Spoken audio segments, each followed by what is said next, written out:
everyone, and welcome to our webinar, Global Resilience Challenge, tackling resilience problems in the Sahel, the Horn of Africa, and South and Southeast Asia. We are going to get started now, and welcome everyone for joining us today. This webinar is sponsored by the Global Resilience Partnership, which is convened by the Rockefeller Foundation and USAID, to discuss the recently launched Global Resilience Challenge. Designed to bring teams together in a new, collaborative, and innovative way to address resilience challenges. This challenge is a three-stage grant competition that will call on people from across sectors and disciplines to join together to design and foster bold, innovative solutions for some of the toughest barriers to resilience in the Sahel, Horn of Africa, and South and Southeast Asia. This session will provide an overview of the Resilience Partnership and a deep dive on the challenge. We'll also have substantial time at the end dedicated to answering your questions about the challenge and the application process. So joining us today, I'd like to introduce you to our panelists. We have Sunday Bridget Jones with the Rockefeller Foundation. As Associate Director of International Development, she develops the Foundation's initiatives that contribute to global discourse on international development trends, multilateral processes concerning resilience, equitable growth, gender equality, and innovation. We also have Thomas Beck, the current Director of USAID's Resilience Secretariat, a new position which supports the agency's leadership team in ensuring the coherence and achievement of USAID's priority resilience agenda. Mr. Beck also heads the Secretariat of Global Alliance for Action for Drought Relief and Growth, the network of development partners supporting efforts to end drought emergencies in the Horn of Africa, and serves as the USAID Project Manager for the Global Resilience Partnership. Also from USAID, we have Pete Apachin, an AAAS Science and Technology Policy Fellow in USAID's Office of the Global Climate Change Coordinator, where he works primarily on climate change adaptation, building resilience to shocks and stresses. Pete's background is in ecology, conservation, biology, and global change. And finally, we have Joseph Mascaro, who is currently an AAAS Science and Technology Policy Fellow with the U.S. Global Development Lab at USAID. Within the lab, Dr. Mascaro is a member of the Grand Challenges for Development team, which sources innovative science and technology solutions to some of the world's most difficult development challenges. We're so happy to have their expertise on today's panel. And my name is Stephanie Eichmann. I'll be moderating today's event, and I'm from Devex. We'll also be live tweeting this event from @Devex. Our Twitter hashtag for this and other Devex webinars is #DevWebinar. If you want to interact with others listening to the webinar, then just use this hashtag. Again, that's #DevWebinar.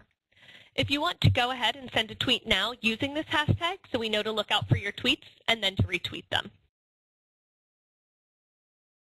So now getting started with today's agenda, we're going to be focused on four main topics. We're going to be an overview of the Global Resilience Partnership, also a Global Resilience Challenge overview, and then looking at the challenge, the Stage 1 application process. Finally, there will be some time, as I mentioned at the end, dedicated for Q&A.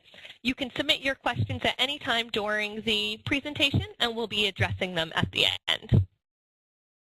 So now I want to turn this presentation over to Sunday Bridget Jones from the Rockefeller Foundation.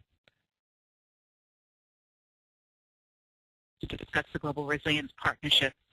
I'd also like to thank many of you who are participating in the webinar today. It's morning and afternoon and evening for so many around the world, and we greatly appreciate your interest in the partnership and in the challenge in particular.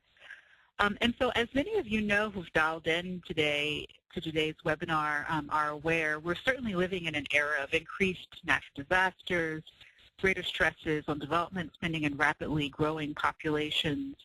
If we look at the recurring crises that are affecting countries around the world, in the Sahel, for instance, 18 million people relied on humanitarian assistance for survival in 2012. In the Horn of Africa, it faced the worst drought in 60 years in 2011, with 13 million people affected. And in Asia alone, a projected 410 million people will be vulnerable to flooding by 2025.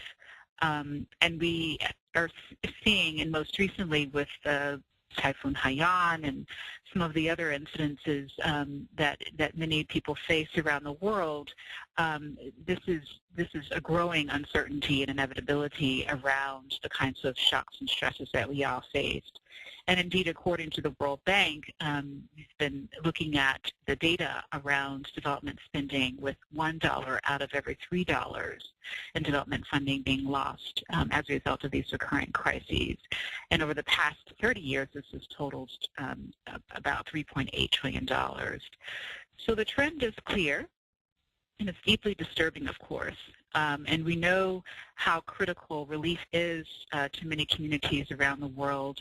It is a critical palliative, but we also know that it is not a solution. So these new realities that we're facing truly call for new solutions.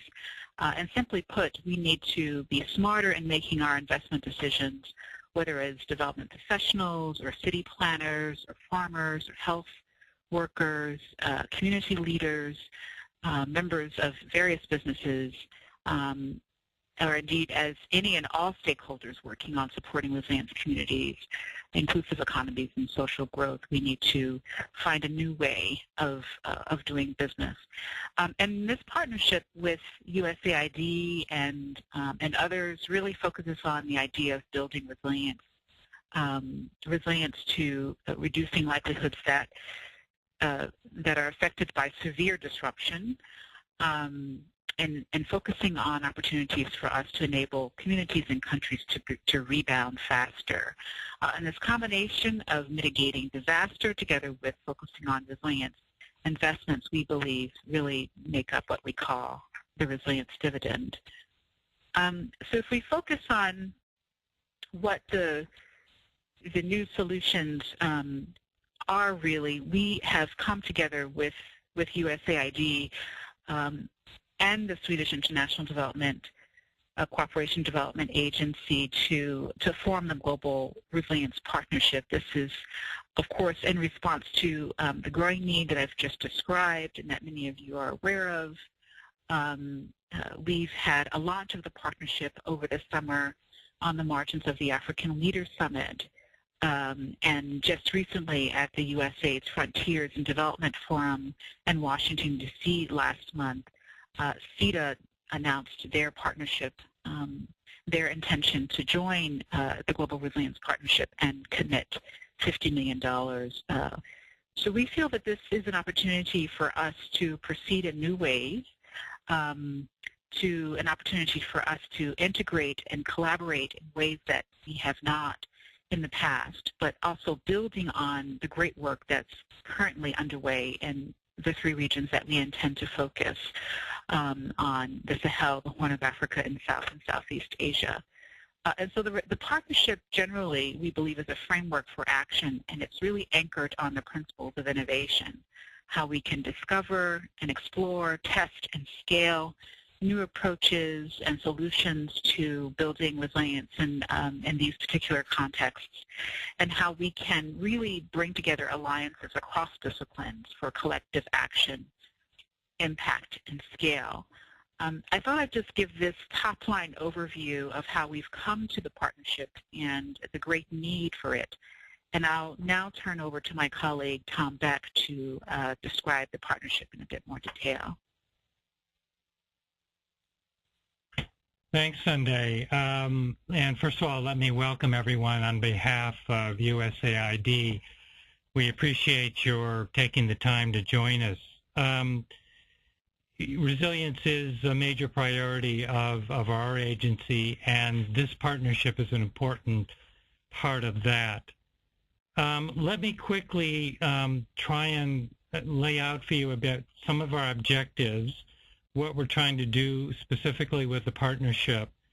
And I want to address that question of what we are trying to do, first of all, by looking at some of the challenges that we have identified and our partners have identified, and some of the specific needs that our partners have identified and told us where we think that we could add value.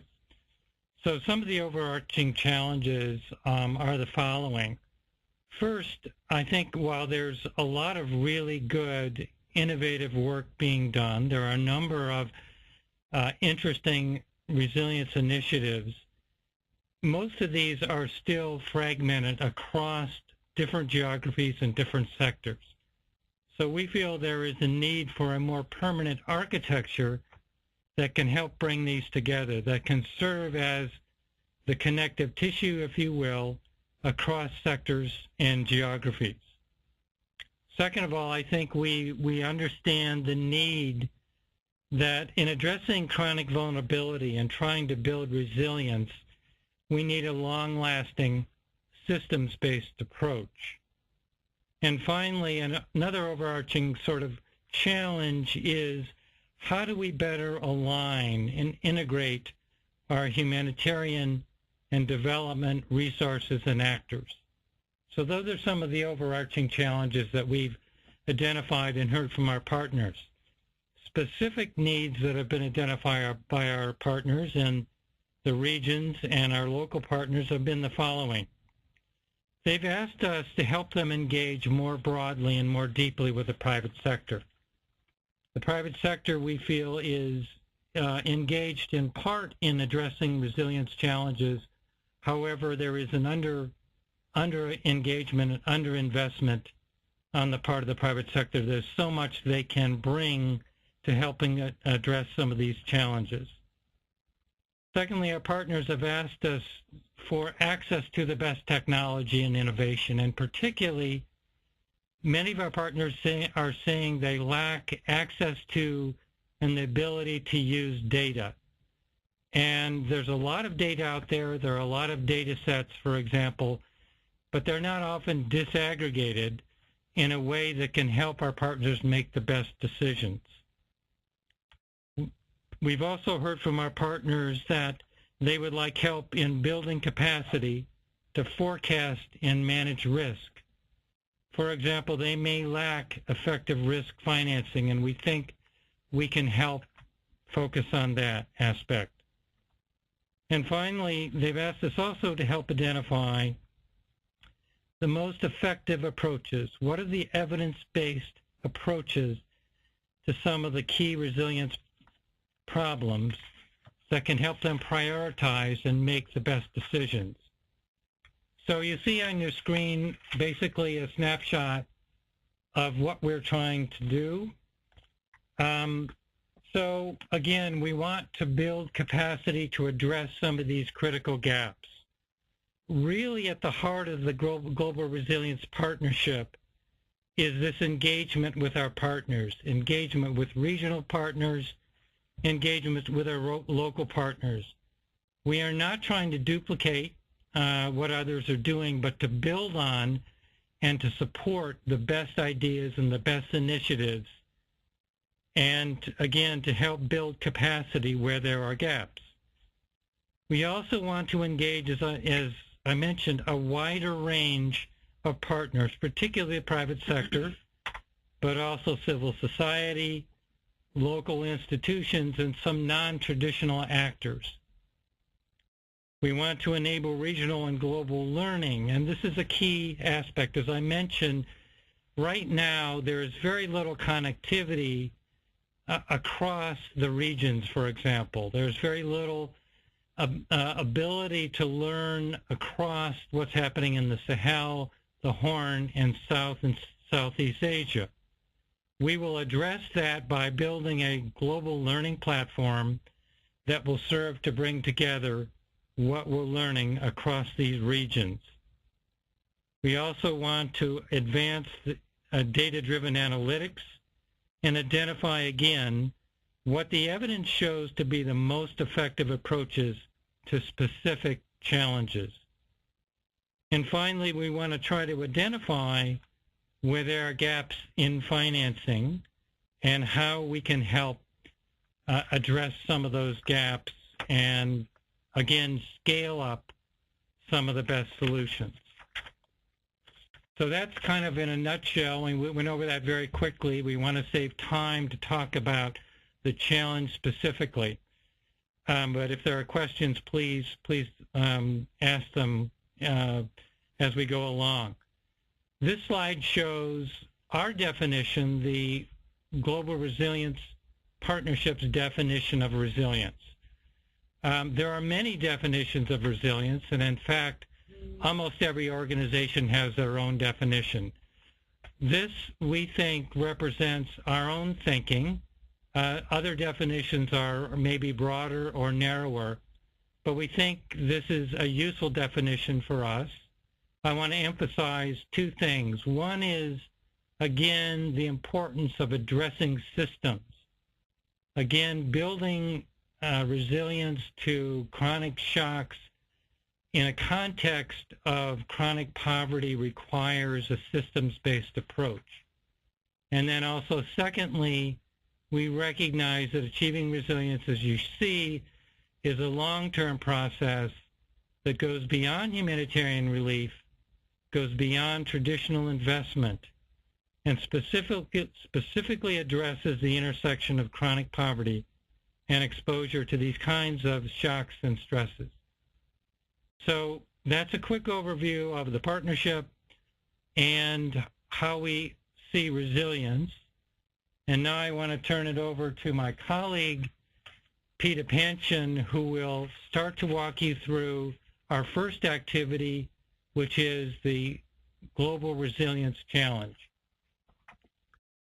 Thanks very much, Tom. So with this resilience lens in mind, I'll give you an overview of the 3 stages of the challenge.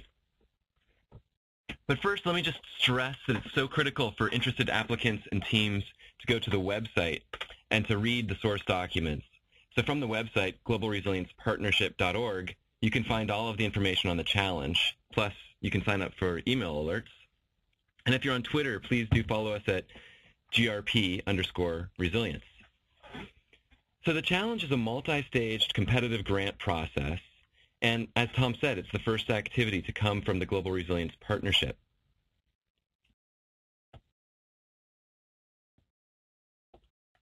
So stage 1, the call for teams, that opened last month with the announcement of the challenge, and it will run through January 30th when we announce the teams that have been selected to advance to stage 2.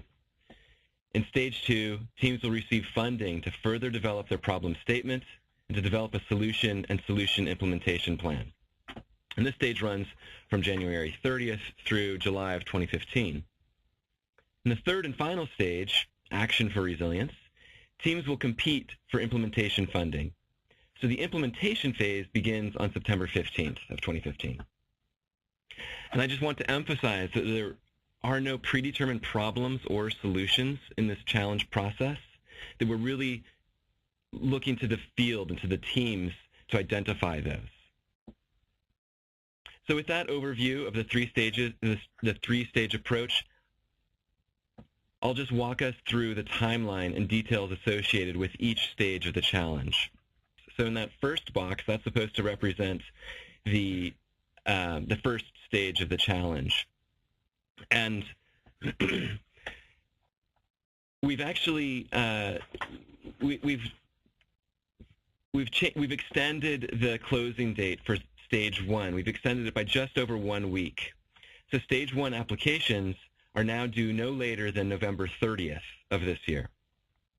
And once your application is submitted, you'll receive a confirmation email that your application was received. There will be a jury process to select and evaluate which of those applications are selected to advance into the stage 2 process, and we will announce those resilience teams that will be awarded funds on January 30th. So funding will be up to $200,000 to participate in stage 2.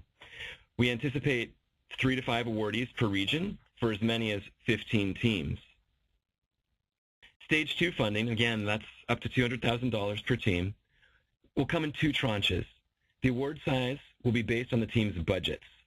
So the first tranche will be in support of developing a problem statement, and the second tranche will be in support of the solution and solution implementation plan. So between January 30th and April 15th, awardees will develop their problem statements, and then approved problem statements will be made public on April 15th. So between April 15th and July 15th, teams will develop a detailed solution proposal and a solution implementation plan. Those will be due on July 15th. They'll be due to the Global Resilience Partnership. And then here's an interesting twist. We're reserving a subset of the Stage 3 implementation funds for what we're calling wildcard teams. Wildcard teams are new, previously unfunded teams who enter the Stage 3 competition with solutions addressing those problem statements that the other funded teams articulated in Stage 2. So the way that this works is that on April 15th, when the approved Stage 2 problem statements are made public, there will be an opportunity for teams that have not yet received funding to submit a solution proposal and implementation plan for consideration for Stage 3 funds. So those wildcard submissions will also be due on July 15th. And finally, beginning in September, in that very far right box, after an evaluation and competition for those solutions and implementation plans, the winners will be announced on September 15th.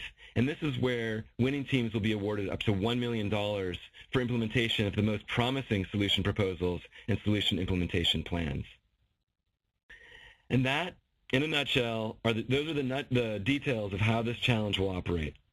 So, of course, I just covered a lot of information here, and we will be taking some questions, and we'll have time for Q&A at the very end. So I'd like to now turn this over to my colleague Joe Mascaro, who will start off by talking about the application submission requirements. Thank you, Pete.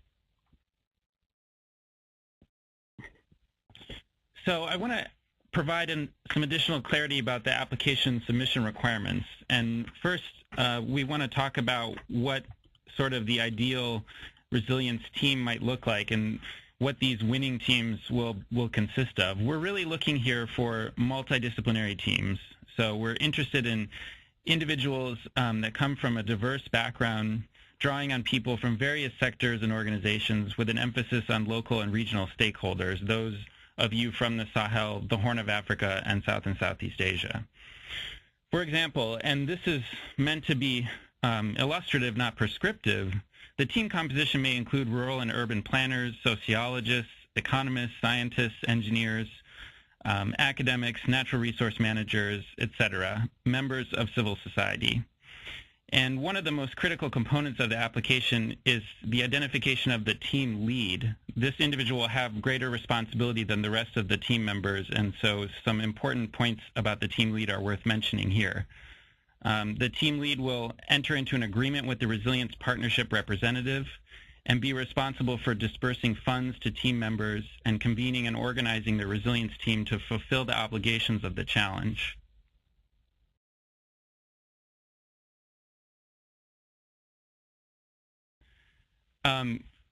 You will see here on this slide an itemized list of the components that make up the challenge application. So these are the critical ingredients for the application, the minimum piece of material that you will submit to the Global Resilience Partnership to compete for the challenge. There are 6 mandatory pieces. One is a list of the team members, which can be no longer than 1 page, a 2-page pre-proposal, which we'll talk about momentarily, a summary of the team's strengths and relevant experience that can be no longer than a page, a notional budget up to $200,000, which also can be no longer than a page, and then additional information should be provided for each team member. Each team member must provide a letter of commitment as well as a resume or CV, and for these resumes and CVs, the maximum length is not to exceed 2 single-side pages. Now, we want to talk for a moment about the pre-proposal, which is really one of the key substantive pieces upon which the teams will be evaluated. So what should be in the pre-proposal? This really should tell us about the problem area that the team intends to focus on. What are the critical and unaddressed barriers to building resilience to acute shocks and chronic stresses? What evidence substantiates this initial assessment? How would addressing these priorities and barriers contribute to building resilience in the chosen region? What is the potential scale and scope of the social impact where the barriers will be overcome? And how does the team build collaboration into its approach? Remember, it is important that the pre-proposal is absolutely fundamental to framing your application. As we move forward, be sure to comply with the size restrictions on the application. At most, in full, the application will consist of 5 single-sided pages plus the additional information for each team member. Now we want to talk about how the applications will be evaluated. So on this slide, you'll see a breakdown of the different components that will be considered in evaluating the application. As noted in the source document and in front of you, this is a graphical representation that we use to evaluate the applications. The lens for our evaluation focuses on 5 areas: the clarity and response of the pre-proposal. And by this, we mean that the pre-proposal is clear, is thorough, and reflects a realistic and complete concept. That the pre-proposal uses multidisciplinary and collaborative approaches to problem identification and development of potential solutions, including commitment to participatory design and public engagement, and also reflects financial feasibility. That is, the budget is reasonable and competent. Innovation. By innovation, we mean that the pre-proposal reflects a departure from existing practice, that we are looking at a new innovative idea that has a new approach or scope or breadth, and that will add to the learning and knowledge in the area of resilience. By development impact, we are referring to the size and breadth of development impact, for example, on vulnerable groups such as women and children. Is this the right choice of approach, practice, and technology that can be replicated in the proposed focus region, either the Sahel, the Horn of Africa, or South and Southeast Asia? By capacity and team composition, we refer to the expertise and inclusiveness of regional stakeholders. Recall that the teams must contain membership from one of the 3 focal regions, the Sahel, the Horn of Africa, and South and Southeast Asia. That the team reflects a depth and breadth of expertise and a proven track record in the developing world. That there's demonstrated excellence in each team member's discipline, and that the relevance of the team's experience to the proposed research focus and design. And by environmental impact, we refer to the safeguarding of environmental goods and services while achieving resilience gains. So at this point, we're going to conclude the presentation and begin questions. Okay, great. Thank you so much to all of our panelists for this information, and we have been having a lot of questions come through, so going to start asking some of those. To get started, one of the questions we just had come in are what countries are included in each focus region? I know we've been talking about the Sahel, the Horn of Africa, and South and Southeast Asia. What are the countries of focus? Thanks so much. That's a great question. So what we are, as Pete and Joe have mentioned, and again Sunday, what we're looking at is looking for is regional impact. So we have not predetermined which countries are a predetermined list of countries that are eligible.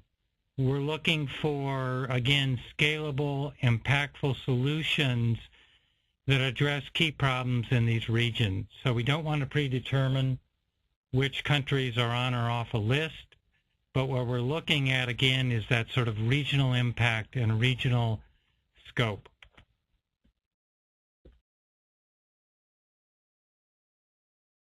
Okay, great. Thank you so much for that answer.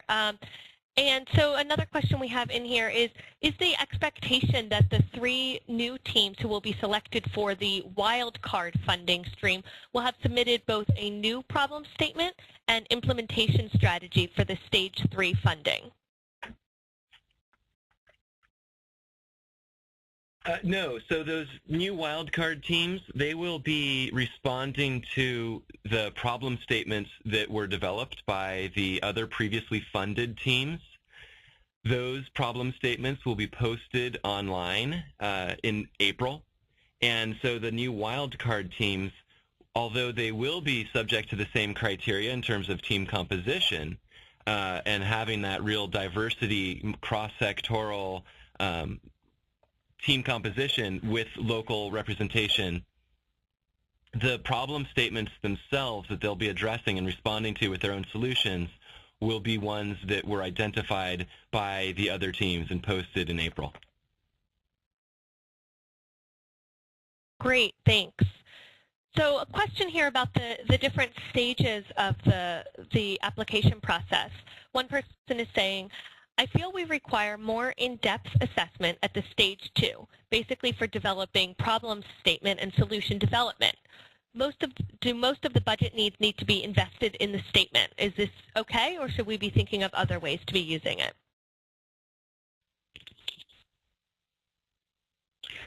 So this is Sunday, just chiming in here. The stage 2 process is about problem identification and definition, that analysis that the teams will be doing to come to a problem statement. And the funding that's provided in stage 2 should be used for that.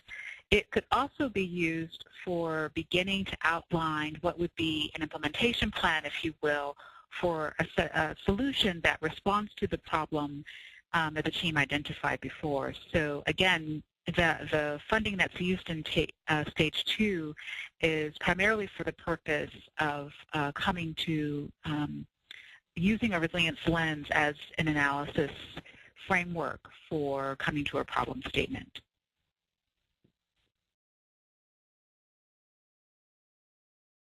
Okay, great, thank you.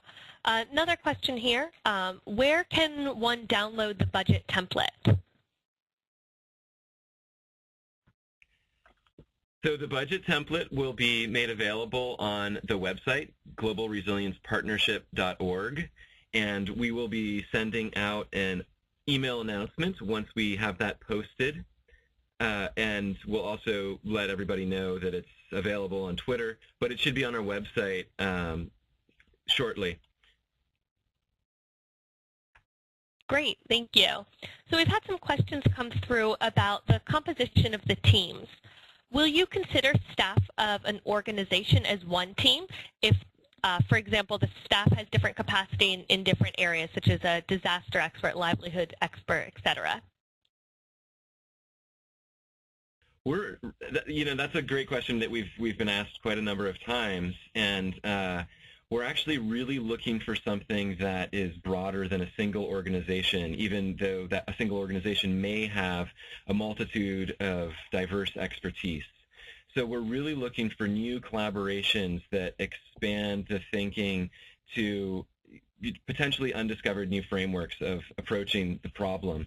So we really would encourage all teams to be most competitive by reaching out to new organizations, individuals outside of their direct daily contact zone, and to make that broad connection, to really have some diversity, both in terms of the expertise that's brought as well as in terms of the associations that each team member brings with them. Great, that's really helpful. A couple more questions about the team. Is the team lead expected to be based in the region? And when looking at the composition of the team members, is it more advantageous to have the team members all located in the same country or one region, or to be spread out?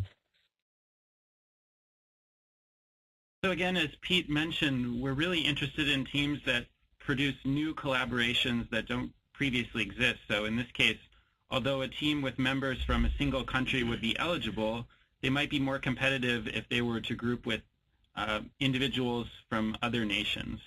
The team lead does not need to be a person from one of the key regions. However, the team must contain at least one member from one of the 3 regions.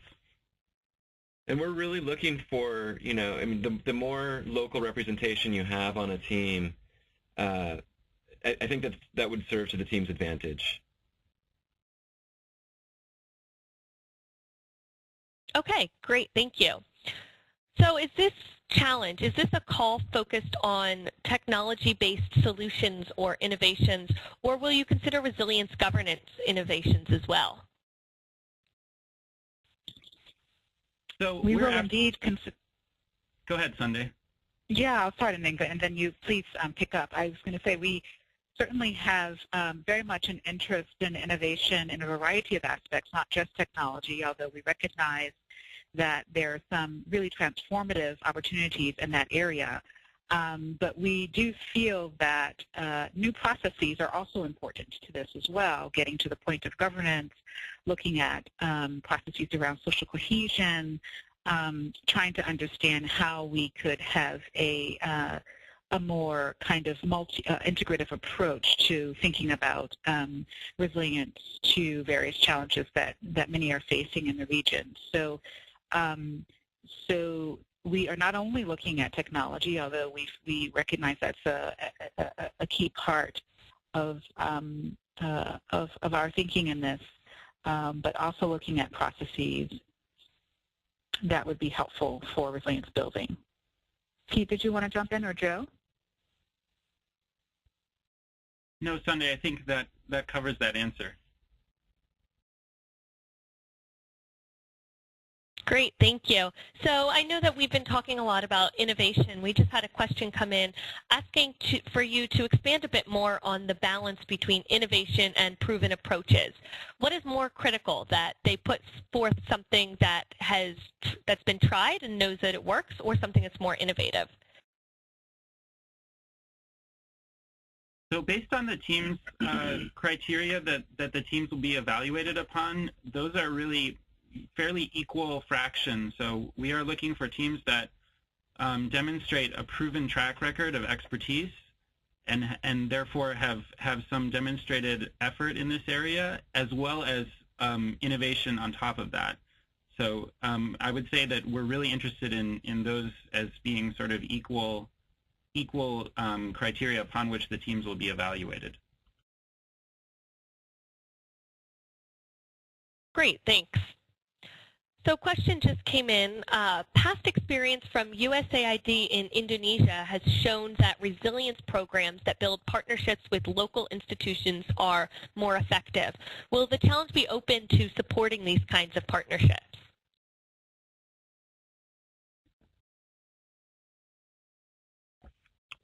Thanks. That's a great question. I think absolutely. I think that, as I mentioned, really we are about partnerships with regional and local institutions. So, at the heart of what we're doing is sort of collective problem identification and solution development. I would say, however, that, we are looking for solutions that can be brought to scale. So, yes, absolutely, we want to engage with local and regional partners, but again, with that sort of lens of bringing new solutions to scale. And great. Sorry, go ahead.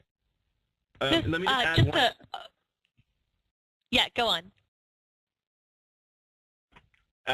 Just to add to that, I think that one, we're really looking for the sort of a bottom-up approach. We've structured this challenge as a very field-driven, locally engaged process where the teams are really able to come forward with their knowledge and their research to help identify that problem or the problems, and then to build out solutions. So it's very much of a bottom-up approach in how we're going about this, and really how the architecture of this challenge has been structured. Great. And a qualifying question on how you're referring to local organizations. A question, if we include local government or private sector on our team, does that go along with the guidelines released as local organization? Yes, definitely. Okay, great. So question just came in looking at the budget. What activities do you expect to see in order to carry out barrier analysis and development a problem statement? In other words, on what specifically should we spend the budget? On meetings, on travel, on research? Any insight there?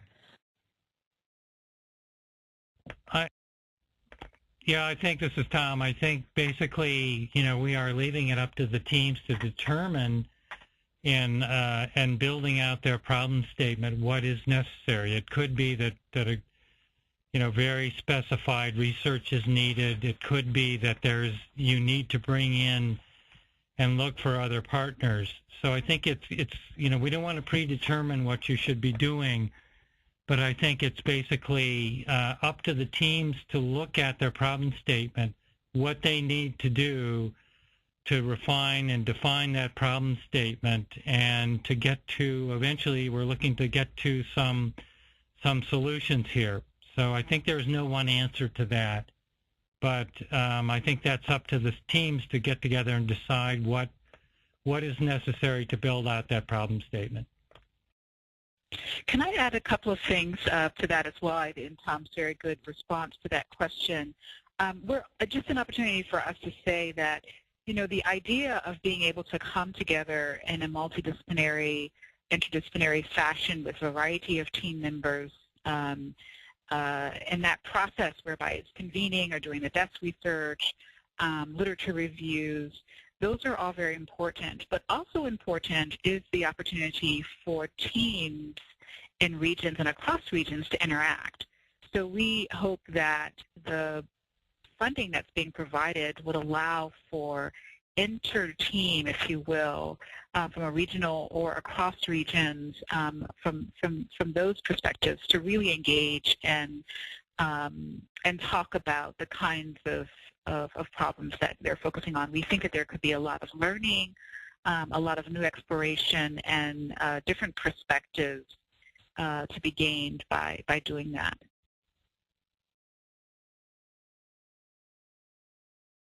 Okay, great. And looking a little bit more at the teams, a question just came through, am I going to choose a team or will I be selected?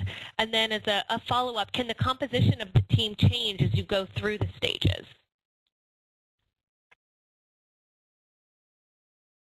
So we're asking for teams to come together and apply as a group. And so people will not be selected for teams. They'll actually come together and form teams and then apply. And can you repeat, I'm sorry, Stephanie, can you repeat the second portion of that question? Yes. Can the composition of the team change as you go through the stages? Yes. Yeah, the composition of the team can change as you go through the stages, especially as teams recognize new needs that they may not have anticipated. Perhaps there's a capacity gap or an expertise gap, and so it would serve them best to bring on somebody who can fill in that role.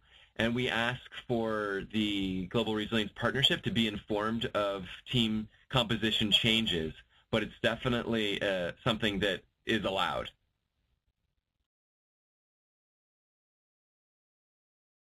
Okay, great, thank you.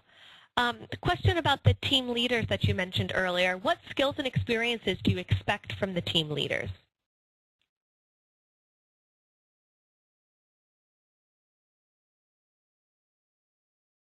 Well, a team leader will need to be able to help convene and really organize their team and foster the collaboration within their team, and really looking even beyond their team to see opportunities that they might be able to bring into the direction that their team is taking in both problem statement development, and in solution development. A team leader will also have some additional roles and responsibilities in terms of managing the finances that the winning teams are awarded. It's a leadership role. Great, thanks. So a new question we just had come through. How can we build resilience in developing and emerging countries in which many people do not even understand the importance of resilience? That's a great question, and I think really what this partnership and the challenge in particular as our first activity provides is an opportunity for us to kind of build out our discourse around what resilience is. And as Tom had mentioned in the portion of his presentation, what we're really talking about is adaptive capacity.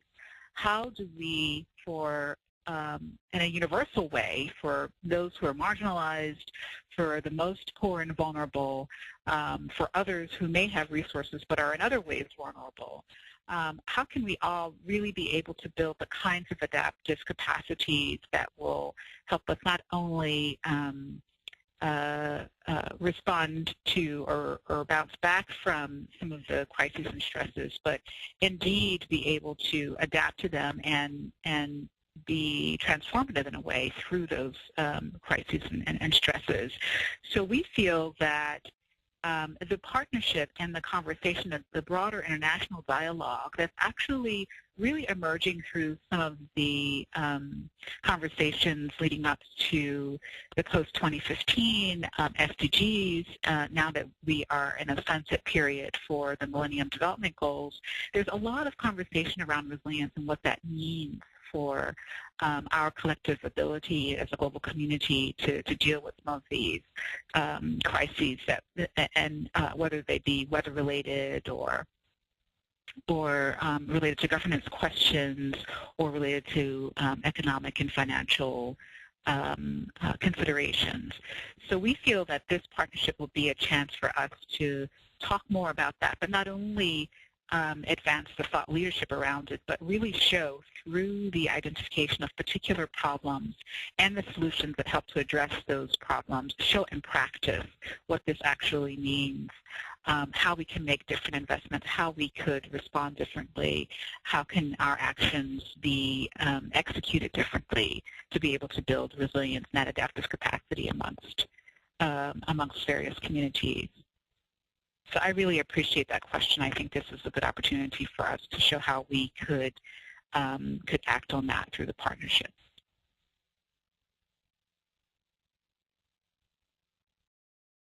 Great, thank you so much for that. So looking at the funding of part of this challenge, how much funding is available for implementation, over how many years, and then how much support does the challenge give for further scaling of innovative solutions? Okay, so funding. Something that's really unique about this challenge is that the first funding comes in stage 2 for teams that advance to stage 2, and that really is funding for what is oftentimes associated without being funded. So we'll be funding those teams to build out a problem statement, to research that, to really put something with a lot of thought and evidence behind it for that problem statement. And so the funding for that stage 2 process is up to $200,000 per team. And I want to highlight that, again, as I explained earlier, that is a 2-tranche funding structure, where the first tranche will serve the problem statement development, and the time frame associated with that is January 30th through March 15th, so about a month and a half. And the second tranche is a little bit longer of a time frame. That's 3 months, and that's the solution development and implementation plan. And again, the way that funding structure and how that $200,000 would get allocated across those 2 different phases of stage 2, the problem statement development and the solution development and implementation plan, is really up to the teams to think through and to decide how they best see their budget going forward. But finally, more importantly is the stage 3 side, where implementation actually happens, and that's where each team, their ideas that they've developed in stage 2 are able to be turned into reality with implementation, and that's up to $1 million per team. And we're looking at that as at least an initial funding for implementation. So funding would start to go out for implementation in September of 2015. The timeline for that is approximately 1 year. We would like to see teams really move forward in implementation right away, and to get some action on the ground and some results. And depending on the success of the implementation of the proposed solutions, there's possibility for continued funding to go in and to really scale those up, to really make them broad and sweeping, important efforts that the Global Resilience Partnership is able to support. Great, thank you so much. Question again about the wildcard teams. can teams who fail to make it in stage 1 then apply as a wildcard team? Yes, absolutely. Yeah, and we'd encourage that, you know. I mean, if a team feels that I think that would be motivation. That would be a team that's very inspired they've got great ideas, and they really, we would welcome that. Okay, great. We've had a few questions, some clarifying questions on the regions that the challenges focus on. Is Southern Africa excluded from this initiative as only the Sahel and Horn of Africa are mentioned? Yes, those are our 3 focus geographies at this point. As we build out the partnership, we'll consider others, but we wanted, again, to have a focused initial effort and have a focused challenge effort. And so those are the 3 regions. Great. And looking at the South and Southeast Asia region, why is this taken as one single region? A question coming in about the big variations within this large region. We definitely recognize the very diverse geography of of South and Southeast Asia. It's incredibly diverse. The types of shocks and stresses are very diverse. We've treated it as a single region for simplicity. Tom, would you like to add anything to that? No, I think, you know, what we looked at were those regions that had the most pronounced resilience deficits, if you will. So we identified those, and again, just for ease of organizational purposes, we talk about South and Southeast Asia as one region. We recognize, as has been mentioned, the diversity of challenges in Asia. And again, as Tom said, just in terms of considering other regions in Africa, we will do the same as we move forward in the partnership. Just think about how do we, from an administrative perspective, think about the Asia region. But currently, we want to try to look at the questions across the region and be able to use the challenge and other activities to respond to that. And in the future, we can consider whether we should separate them or not. Great, thank you. And just for everyone listening, we do have about 5 minutes left now, so just time for a few more questions. So if you have any, be sure to send those to us. Question about the problem statement. Can a proposed problem statement address a topic in more than one focus region? A pre-proposal could absolutely address a topic in more than one focal region, although we're asking for each team to identify a single focus region where they will focus primarily. So obviously, for example, there will be many potential resilience efforts that could be built out in multiple regions, but we'd ask for each team to identify one of the 3 regions where they, where they selected as one of the winning teams intend to implement their proposed solution. And part of that is really to address feasibility. You know, that as Joe said, there's certainly some crossover in terms of how some teams may approach resilience building, but from a feasibility and standpoint, we'd like to really have each team focus on a single region, at least initially. Okay, great, thanks. And then just a logistical question about the application process. Could you specify the language of the application? Are you only accepting applicants in English? Yes, we are. Okay, great, thanks.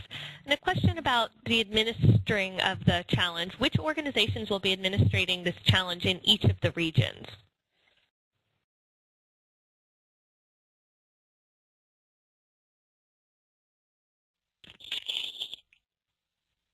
We have a structure in the Global Resilience Partnership where we have a partner who's helping us administer the activities in each of the regions. So we are thinking of the Global Resilience Partnership as one entity, if you will, and one initiative, one effort. And our partner that has offices in all 3 regions on which we target will support our efforts to execute the challenge process, do some of the convenings of various partners in the regions to advance our conversations on resilience, both the concept and its practice in those particular settings, and to be able to do some of the outreach that we'd like to have with a variety of stakeholders in the regions. And of course, our institutions in the Rockefeller Foundation, USAID, and the Swedish International Development Corporation agency will be a part of that as well.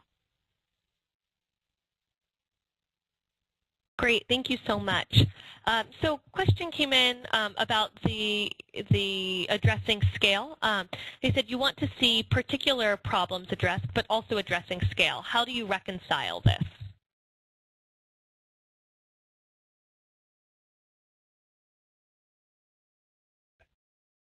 I think that's something for, it's going to be it's always a challenge. How do you scale? Where do you start from? Oftentimes there needs to be some demonstration at a much more local level in order to prove its success and to be able to scale. This is something that I think that the teams will actually put a lot of thought into in terms of what their approach is, how they move forward on building out their implementation of the solution that they identify.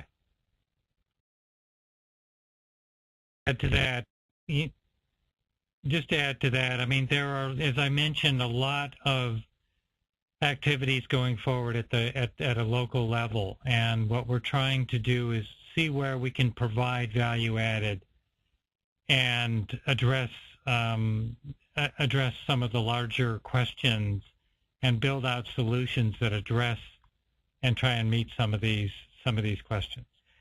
And even taking that further in a somewhat unrelated way, I think one of the real important points that we would like to emphasize in terms of teams that are most successful is to really build in that diverse, multi-sectoral team composition where teams are able to demonstrate a real systems approach to resilience building, into problem identification and solution development. So having a real diversity in terms of how the problem is identified and how the solution is built out. Together, those go hand in hand. Great, thank you so much, and thank you everyone for joining us today. We have reached the end of the webinar, and we really hope that you feel your questions were answered and that you learned something new about the Global Resilience Challenge. So I know that we were not able to answer all of the questions that we received today.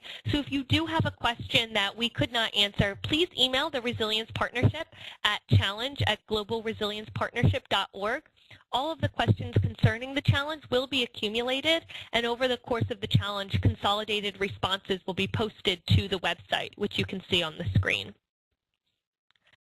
You can also check out more webinars online at webinars.devex.com. On behalf of Devex and the Global Resilience Partnership, I want to thank all of you for joining us today, and thank you for the panelists for your time in giving us this information. And I hope that you will join us for our next webinar. Thank you.